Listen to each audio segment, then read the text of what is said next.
여기가 우리나라 재생에너지 전환의 핵심 타워, 재생에너지의 모든 부분들을 저희가 담당하고 있기 때문에 일이 지금 엄청나게 이제 폭주하고 있고 조직도 빠르게 성장하고 있고, 어쨌든 장관께서는 여긴 더 해라, 대통령께서는 언제까지 할 거냐 주말이 따로 없고 또 저녁에도 밤늦게까지 불이 계속 켜져 있는, 그래서 에너지공단이 울산의 혁신단지의 등대다 라는 별명을, 뭐 지금 피곤한 게 문제가 아니죠. 우리 앞에 나서는 문제를 해결하는 게 문제입니다.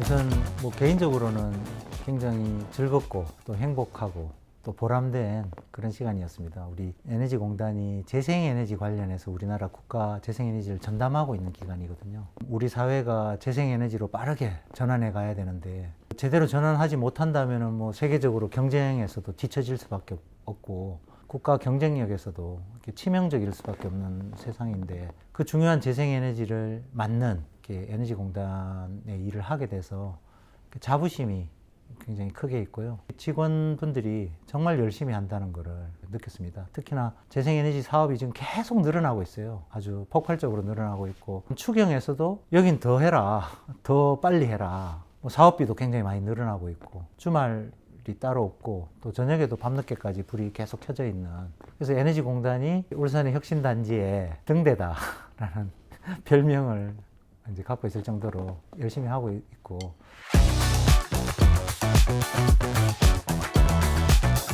저는 크게 세 가지 가닥을 말씀드리면, 에너지공단을 재생에너지의 중추기관으로 키워내고 성장해내는 만큼 인원들이나 조직을 정비해 나가는 것이 한 측면이고, 두 번째는 법과 제도로 에너지 대전환에 맞는, 분산 에너지에 맞는 법과 제도로 시스템을 바꾸는 것.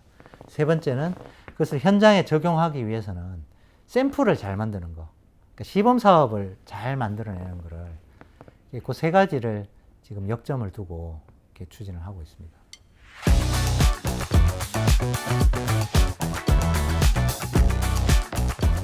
햇빛 소득 마을, 여주 구양리 모델을 확산하는 게 이제 저희 주어져 있는 일인데, 공고가 나갈 때까지 많은 부분들을 점검해야 되잖아요.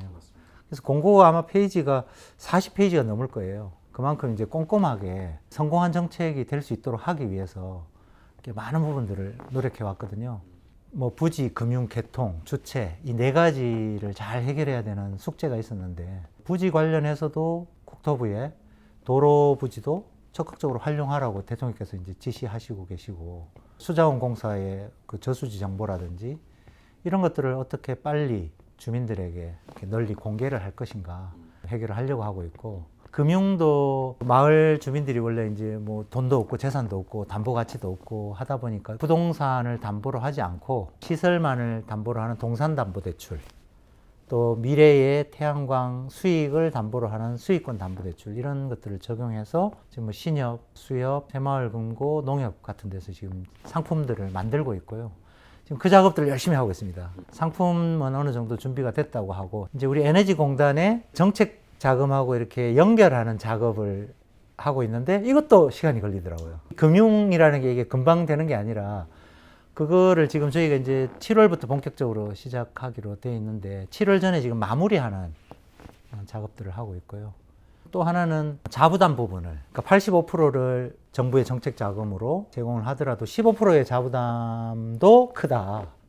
저희가 생각할 때는 뭐 한 2억 이상 되는 돈이 될 것 같아서, 그 부분을 해결하기 위해서 여러 가지 아이디어를 내고 지금 노력을 하고 있고요. 지자체가 좀 적극적인 곳은 에너지 발전 기금 같은 거를 조성해서 그 주민들에게 다시 1% 저리로 자부담 부분을 대출을 해주는 게 좀 제일 바람직한데, 지금 그것도 지방정부 공약에 이제 대부분 많이 들어갔더라고요. 조례 바꿔야 되고 예산 세워야 되고 집행하려면 이것도 만만치 않은 시간이 걸려가지고, 당면에서는 햇빛 소득 마을 펀드를 좀 조성을 해보자. 제도적으로는 가능하더라고요. 그 돈을 어디서 구할 거냐. 제 생각 같아서는 금융기관, 뭐 농협도 좋고, 또 지금 뭐 산업은행이나 기타 뭐 정부 관련 기관들이 햇빛 소득 마을 펀드를 좀 조성하고, 금리를 가능하면 좀 낮춰주는, 우리가 85%를 저리로 했으니까 15%는 조금 금리가 있다 하더라도 이제 필요하니까 하겠지만 그래도 어차피 주민들한테 가는 거니까 이왕이면 금리를 좀 낮출 수 있는 방안을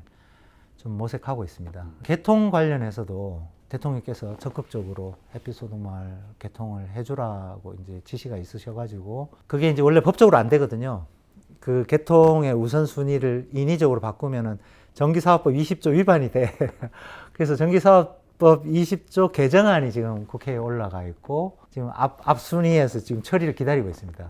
이 마을 주민들이 하는 경우에는 고속도로에 버스 전용차를 먼저 보내듯이 119 구급대를 복잡한 도로를 먼저 보내듯이 순서에 구애받지 말고 먼저 개통을 연결해 주자 하는 취지로 지금 추진이 되고 있습니다. 개통이 없는 지역에는 ESS, 배터리를 결합을 해줘서 거기다가 충전을 낮 시간에 피크 때 충전을 했다가 밤 시간에 보내는 그래서 그 예산도 통과가 됐어요. 개통이 없는 뭐 전남북, 경북, 강원 이런 지역도 햇빛소득마을에 참여할 수 있도록 햇빛소득마을에 실질적으로 필요한 구체적인 조치들을 공단이 중심이 돼가지고 이렇게 하고 있고 최근에는 햇빛소득마을 강사단을 모집했습니다. 재생에너지라는 게 결국은 주민들이 이해를 해야 되고 주인이 돼야 되기 때문에 교육이 필수적으로 필요하다.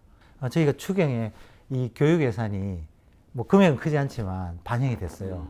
이제 어렵게 이제 살려 주셔가지고 저희가 이제 강사단 지금 이제 모집하고 있는데 한 200명 정도를 강사를 육성해서 이분들이 마을 교육을 실제로 다닐 수 있도록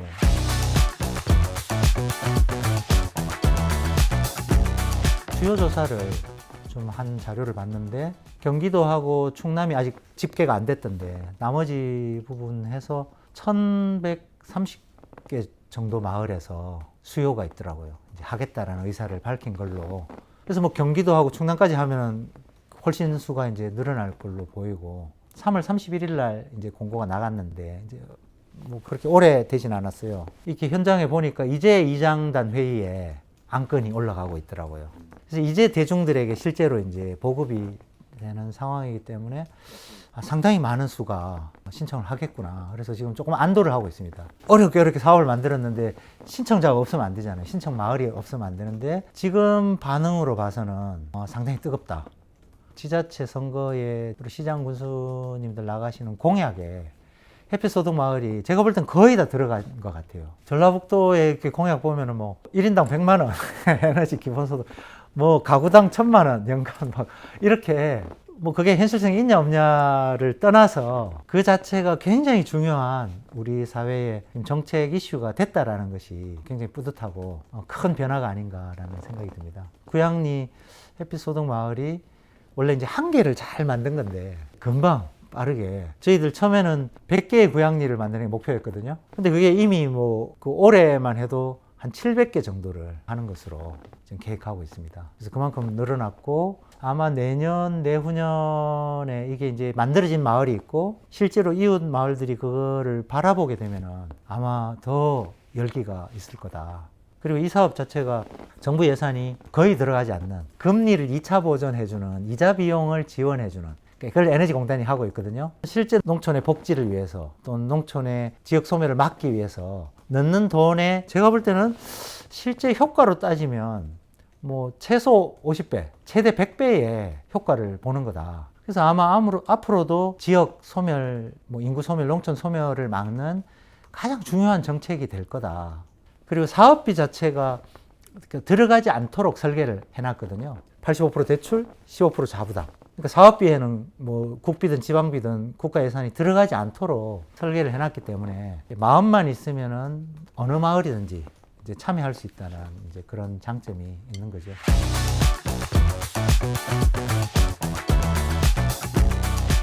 다만 좀 저희가 아쉬운 거는 다 좋은데 개통이라는 게 이게 이제 국가가 아무리 애를 써도 쉽지 않다는 거예요. 금방 되지 않는다는 거예요. 돈만 가지고도 금방 되지 않는 거예요. 지금 송전탑 반대 대책위가 아마 전국에서 많이 꾸려졌고 반대 대책위원장 중에 친구나 후배가 많더라고요. 제가 농민의 활동을 했었고 출신이다 보니까 지역에서 이제 그런 걸 하는데 이게 통화를 해보면 대책위원장 맡고 있어. 도탄이 대책위원장 맡고 있어서 사실은 햇빛소득마을이 나온 배경이 농촌 지역 주민들이 재생에너지로 가는데 태양광에 대한 거부감 때문에 다 싫어하니까. 근데 우리가 안 해도 되는 일 같으면은 뭐 안 해버리면 되겠지만, 재생에너지로 가고 에너지 전환을 하는 것은 세계적인 추세에서 우리나라가 살기 위해서는 반드시 해야 되는 일이기 때문에, 그럼 어떻게 해서 또 우리에게 맞게 우리의 이익을 위해서 복무하도록 설계할 건가 하는 생각에서 햇빛소득마을이 나온 거거든요. 제가 또는 우리 에너지공단이 고민을 많이 하고 있는 부분은 개통, 송전망 경과지 선화지에 있는 주민들이 이익에 맞게 또 그분들이 주인답게 받아들일 수 있겠는가 하는 부분을 설계하는 게 중요하거든요. 지금 시작해도 7, 8년이 걸리고, 빨리 지금 정부가 계획하는 거는 어떻게 하면 이걸 6년, 뭐 6.5년에 당길 거냐. 김성환 장관님도 말씀하신 개통소득마을, 그러니까 개통이라는 것이 햇빛소득처럼 지역 주민들에게 불가피하다면 소득으로 전환될 수 있는 방안이 없느냐 하는 부분을 지금 저희들이 적극적으로 이제 고민하고 있습니다. 더 근본적으로 해결해야 될 것은 이 재생에너지라는 것이 분산에너지고, 분산에너지는 분산할수록 효율적이거든요. 모을수록 손해예요. 그러니까 분산해서 생산한 곳에서 소비하는 것이 가장 효율적인 에너지거든요. 그래서 분산에너지거든요. 그럼 지산지소로 가자. 왜냐하면은 이게 안 되면은 우리 햇빛소득마을 못해요. 이 햇빛소득마을이 계속해서 확장해 가야 되잖아요. 뭐 대통령은 38,000개 마을이 있는데, 다 해라, 그 조건 내는 데는 하라고 이렇게 이제 권해주고 계신데, 사실은 이 개통 문제라는 게 가장 큰 제약이고, 이 문제를 해결하지 못하면 이 문제가 해결이 안 되는 거예요. 늘리고 싶으나 여기에 물리적인 제약을 받기 때문에, 아까 이걸 어떻게 해결할까 이제 고민하다가 송전망을 빠르게 연결하는 것도 이제 하나의 부분이고, 또 하나는 아까 지산지소 방식으로 지역에서 빠르게 배전망을, 그 분산에너지 활성화센터거든요. 저희가 국가지정 분산에너지 활성화센터거든요. 지정기관으로서 이 분산 특구를 만들고 분산에너지를 통해서 아까 지산지소를 실현하는 걸 이제 저희가 해야 되는데, 그런 것들이 다 맞물려 있어요. 개통소득마을까지는 기후부 장관님께서 이렇게 가자고 확정하시고 국무회의에 발표를 하셔가지고, 그러니까 저희가 고민을 하고 있죠. 요거 시범 사업을 좀 잘 해보고 싶어요. 어딘가에 좀 한 섹터라도 주민들이 동의할 수 있는 어떤 지산지소를 실험하고, 왜냐하면 한꺼번에 우리나라 할 수가 없잖아요. 전력망이라는 거는 온 나라가 한 덩어리로 엮여 있어가지고 너무 덩어리가 커서 고치기 힘든데, 저희가 하는 분산 특구에 특구에서만은 독자적인 실험을 할 수가 있거든요.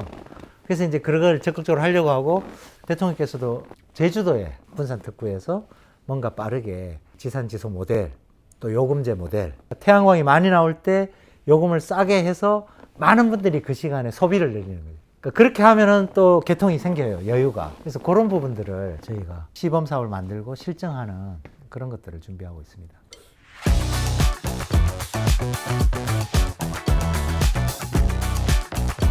그 장관님이 한 번씩 이렇게 발표를 들으면은 좀 마음이 굉장히 편안해져요. 왜냐하면은 제가 현장에서 느끼는 거는 답답함이 많거든요.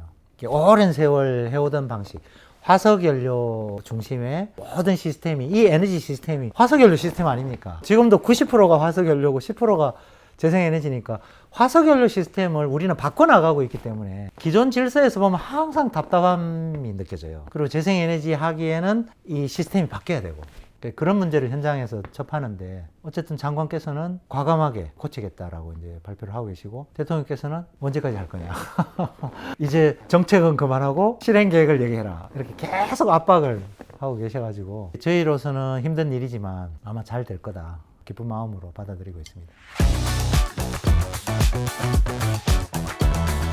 지금 정책적으로는 주차장 태양광들을 광범위하게 이렇게 설치하는 부분들이 이제 국가에서 의무로 되고 있어서 이제 그런 부분들을 하고, 저희가 또 공공기관 아리백, 그래서 공공기관은 다 아리백을 가자 해서, 또 저희가 평가기관이에요. 평가를 해서 이게 채점을 하기 때문에 그게 또 나중에 경영평가에 또 이렇게 영향을 미치기 때문에 아주 열심히 공공기관들이 이제 에너지 전환에 나서고 있고, 최근 추경에서 좀 적극적으로 부각이 된 것은 베란다 태양광. 도시 지역은, 아까 농촌 지역은 햇빛소득 마을이 광범위하게 하면 되는데, 도시는 참여할 마땅한 수단들이 없어가지고 베란다 태양광들을 하자. 좀 호응이 있지 않을까. 저희가 에너지 복지 사업을 하고 있는데 취약계층이나 에너지 취약계층이 에너지 가격과 비용이 올라가다 보면 그분들에게 혜택이 안 가지 않습니까? 그러니까 전기가 아까워서 못 쓰고 기름이 아까워서 못 쓰고 그래서 겨울에도 난방을 못 하시고 그냥 하시는 분들에 대해서 저희가 에너지 바우처라는 제도가 있어서 한 140만 가구 정도에 연간 한 36만 원 정도의 혜택이 가고 있고 최근에는 또 추위에 더해서 한 5만 원 정도 추가로 이렇게 바우처가 나가기도 했고요.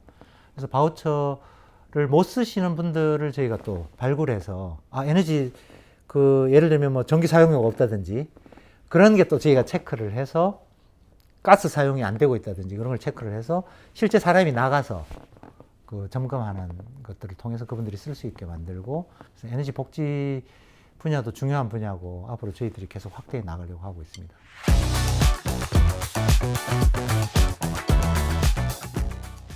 샘플을 잘 만들어야 된다. 이게 확산이라는 게 한 번에 되는 게 아니고 좋은 샘플을 만들어야만 그것이 확산될 수 있다. 그래서 햇빛 소득 마을, 바람 소득 마을, 개통 소득 마을 다양한 사례들을 그거에 대한 연구도 하고 주민이 어떻게 다양한 에너지원을 가지고 주인이 될 것인가. 그러니까 에너지 대전환은 시스템을 전환하는 거다. 근본적으로 아까 에너지원을 전환하는 거지만 본질적으로는 제도와 시스템을 전환하는 거지 않습니까? 새로운 시대에 맞게. 그게 이제 아까 지산지소로 대별되는 그것에 맞는 시스템으로 분산 에너지에 맞는 시스템으로 거기에 할 일이 많이 있어요. 그러니까 기존의 낡은 질서와 제도를 바꾸는 그게 이제 중요한 한 가닥. 여기가 우리나라 재생에너지 전환의 핵심 타워 역할을 하고 있거든요. 재생에너지의 모든 부분들을 저희가 감당하고 있기 때문에 일이 지금 엄청나게 이제 폭주하고 있고 조직도 빠르게 성장하고 있고 또 정부에서도 인원도 많이 배정해주고 예산도 점점 늘리고 있고 사명감이라는 게 있다. 우리가 좀 힘은 들지만 우리나라에서 지금 가장 중요한 역할을 우리가 하고 있다라는 긍지가 이제 하나의 측면이 되겠고요.